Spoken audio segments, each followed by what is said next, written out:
The Brazilian League is back. After a month-long break due to the FIFA Club World Cup, Brazil's top teams return to action in what many call the most competitive football league on the planet. This weekend, Round 13 brought drama, passion, and defining moments.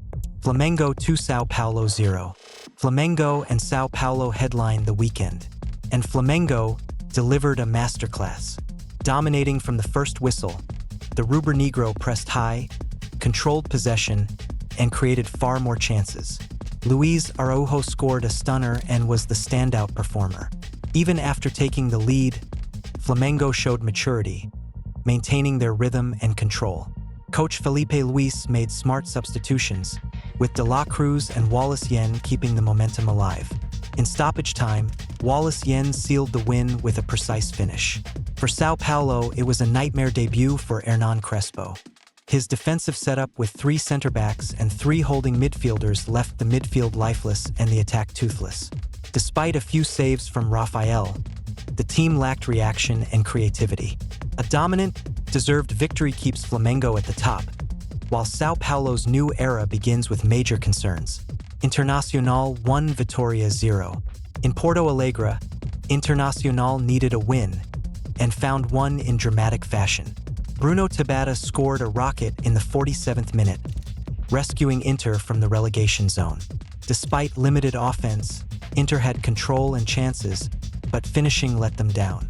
Goalkeeper Rochet saved the day late on, keeping the clean sheet intact. Vitória, in Carril's debut, showed strong defensive structure but no offensive punch.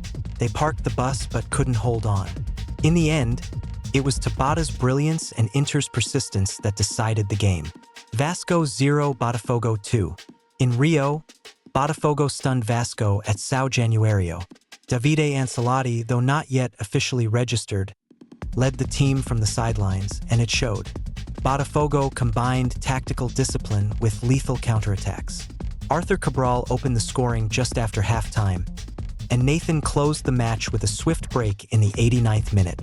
Vasco dominated possession but lacked the final touch. Frustrated by missed chances and defensive vulnerability, they couldn't respond. A clinical, intelligent win puts Botafogo back in the G6. Bahia 2 Atlético Mineiro 1. In Salvador, Bahia stunned Atlético Mineiro with late-game heroics. Luciano Juba scored a screamer in the 52nd minute. Atletico responded with a rare Olympic goal from Hulk, directly from a corner in the 90th. But Michel Araujo had the final say with a composed finish in the 96th. Bahia /S tactical shifts and resilience paid off, sending them into the top 4.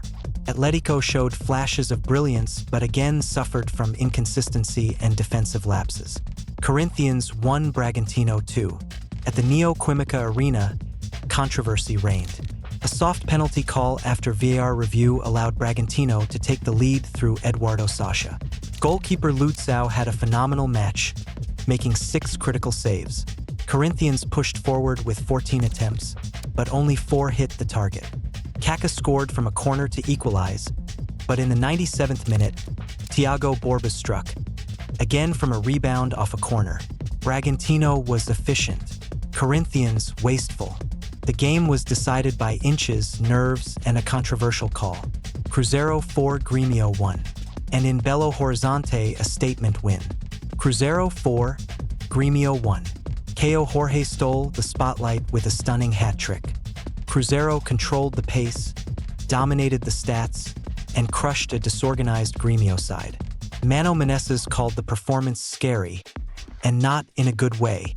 Defensive breakdowns, mental lapses, and poor individual showings left Grêmio humiliated. Cruzeiro was dominant, clinical, and inspired. Grêmio, exposed and in crisis. From Flamengo's authority to Bahia's late drama, from Bragantino's efficiency to Cruzeiro's show of strength, Round 13 had it all. And if this weekend was any indication, the Brazilian league is just heating up.